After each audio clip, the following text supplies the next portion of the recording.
What is your most recommended resource or tool?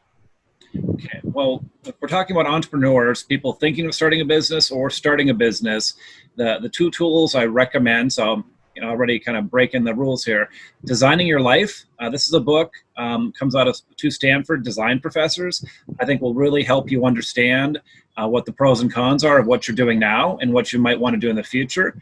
And related to that, I ask students, mentees, clients to take the Gallup Strengths Assessment to determine what their top 5 strengths are. It's a very positive approach to management, and that'll help you understand what you do best, and it's really helpful as you flesh out your management team to understand the strengths of those that are going to build this business with you. Our guest today is a Harvard graduate who has held management positions at companies such as Procter & Gamble, US Bank, Sun Microsystems, and more.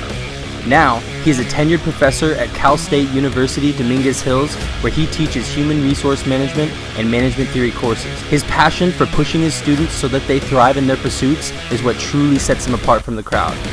Ladies and gentlemen, Dr. Thomas Norman. All right, we're going to jump right into it. Are you ready to go? All ready. All right.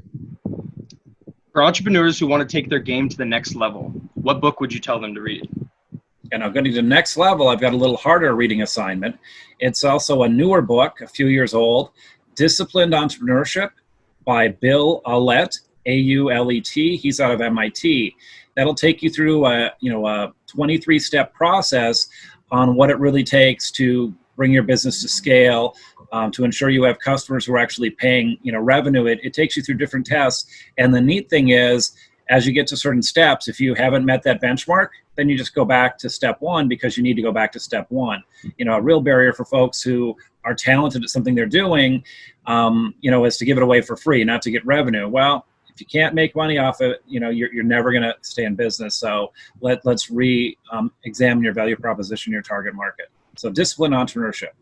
Solid. What's the most worthwhile investment you've ever made? Well, aside from picking a great partner, a great wife, I think that's really, really helped me in life. But then I have a great big library, and this relates to one of my strengths is input, collecting things. So though it's backbreaking when we move, I've got a really nice library, which includes movies, music, digital resources, that I constantly refer to. Back from when I was a college student, 18 years old, I have every book that I ever was asked to read at Harvard in my library and still refer to those. What bad advice do you often hear in your profession that you think should be completely eradicated? All right. Well, we have an entrepreneurship concentration within the business school that I teach in. And, a lot of people are told, oh, if you want to be an entrepreneur, you need to, take this class, which I think is horrible advice. I think most of the entrepreneurs that I've seen, and we went and toured six really well-functioning university incubators, we found the person with the idea was rarely, less than 20% of the time, even a business student. So, entrepreneurs come in all shapes and sizes. It's what I love about working now with some people here in Hollywood, the music industry. These are filmmakers, right? These are actors. These are musicians that have that great idea. And then employee number 2 probably should come from the business school, help you figure out the accounting, the marketing, that side of it. But I don't believe you just learn entrepreneurship by taking a class. And most of the entrepreneurs I know really have a hard time studying and passing tests. So that's a big misperception.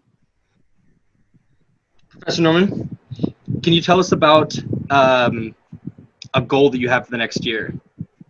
So for the next year, I've got a little bit of that. Another one of my strengths is activator. I love starting things. And so I've thought about starting and writing a book since I became an academic, even before, right? When I anticipated getting a PhD when I was in Silicon Valley, I've written a book, a really technical academic book that my wife says is pretty boring, right? It's helpful on HR outsourcing, and a few dozen people have read it, and it's helped them. But my goal now, in light of the people I'm working with, would be to write something more practical, whether it's a book, whether it's an article that would have, more of a mass audience to share some of the lessons, versus what I am encouraged to write as a professor, a technically great, empirically sound article that about 12 to 24 people around the world read. I'd like to kind of move beyond that focused expert writing to experts and share what I have with a wider audience, folks like you and your audience. What advice would you give to a smart, driven college student who wants to start their own business? This is a new thing. I'm working with a musician, came up with this, to fit. This is a guy that does songs. His name is James Golding. Kick Me Out of Bed is one of his newest songs. And we're working on this coat of arms and this way of living regally is what he says, because he's also a design guy. And he came up with this Latin phrase, laboramus, just get to work. Okay, if you're an entrepreneur, my father's a serial entrepreneur, and what I learned as a kid, he would see this ski store going out of business, buy it for 20 cents on the dollar, and my little house, my first house, turned into a ski equipment shop, for 4 days, and we, quadrupled our money. So, there's opportunity out there, but if you just think and plan, which professors, academics can plan, analysis paralysis, right? That's not what entrepreneurs do. Entrepreneurs see something that needs to be done, and they get to it. Tell us a unique thing about your industry that people outside might not know. All right. Well, my industry, higher education, it really is an amazing job. And a lot of people actually think, yeah, I'd like to be a professor one day. So that's not what they don't know, because they're right. It is amazing. I have a huge amount of autonomy. I get to decide how I teach. I've never had any official ever observe how I teach, right? So I could be awful and get away with it now that I have tenure, or I could be great and nobody knows about it, right? So, I rely on students to spread, word of mouth. But what people don't know, my students don't know, and I didn't know, and I went to a good school, Harvard, it wasn't clear to me, is that if I wanted to reach the top and get a doctorate, get a PhD, that nearly all the good programs, probably the top 50, are absolutely free, and the top 30% probably pay you. I have two of my student mentees who I've worked with to help them get into a PhD program, one at Washington State, one at University of Illinois, Urbana-Champaign. They're both getting paid to complete their PhDs in business, and one's in human informatics. So, people might not realize if that's something you might want to do, there's a process. If you go to a state university, a top Ivy university, they pay those students to get their degrees. And because there's a shortage of Americans who end up applying at Minnesota, where I got my PhD, my class of 4 was 2 people from China, 1 person from Europe, and then 1 American, right? And so some might even question, why are we paying, people from other country? But there's a shortage. It is a valuable skill. It does take 4 to 6 years. But the good news is, since I graduated from my undergraduate, program, I haven't paid a dime for my education. In fact, the schools have paid me to be their student.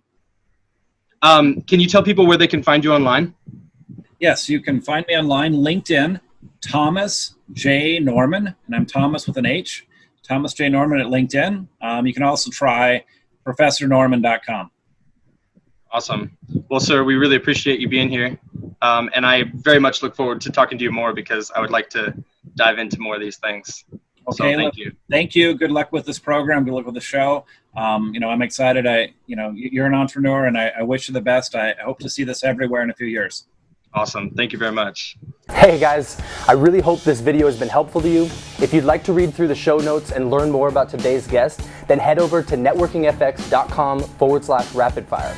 And if you'd like this video and you'd like to see more, then hit the subscribe button, and we'll have more rapid fire videos uploaded soon. Thank you so much for your support, and I'll see you in the next episode.